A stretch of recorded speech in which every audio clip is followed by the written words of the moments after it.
Saudara, Kejaksaan Agung merespon keberadaan 2 panser atau kendaraan lapis baja yang terparkir di halaman kantor Kejaksaan Agung.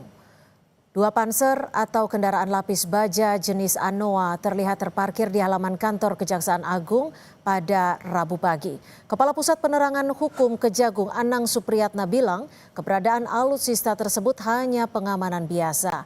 Terlebih setelah adanya Satgas Penertiban Kawasan Hutan yang terdapat unsur TNI berkantor di Kejagung. Kapus Penkum Kejagung Anang Supriyatna menepis adanya ancaman terhadap Kejagung yang menjadi alasan dikerahkannya pengamanan menggunakan panser milik TNI. Sementara Kepala Pusat Penerangan TNI Maijen Christo Meisianturi melalui keterangan tertulisnya menyatakan jika penempatan TNI di lingkungan Kejagung merupakan bagian dari tugas yang dilaksanakan sesuai dengan peraturan Presiden serta berdasarkan nota kesepahaman antara TNI dan Kejagung. Jaksa terus juga kita juga sudah ada perpres juga terhadap kita terkait dengan perpres nomor 66 tahun 2025 perlindungan terhadap jaksa yang selanjutnya juga kita dalam hal ini kebetulan ini kan juga kadang-kadang operasi rutin di sini ada Satgas PKH. Ini kan Agustus ini kan dalam rangka untuk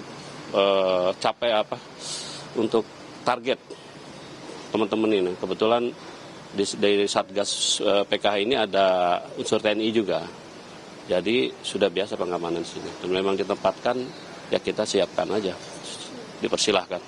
Ada berapa sih Pak total rencana? Itu kendaraan? Ada dua. Tapi makanya secara urgensinya itu apa sih Pak sampai ada? Ya pengamanan lah itu teman-teman TNI lah benar. Tidak ada masalah kok. Kan ini juga alat tempat ini juga, alat vital negara juga kejaksaan.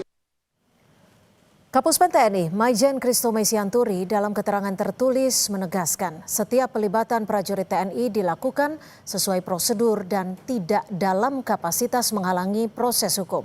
TNI tetap menjunjung tinggi supremasi hukum dan menghormati tugas serta kewenangan institusi lain dalam kerangka hukum yang berlaku.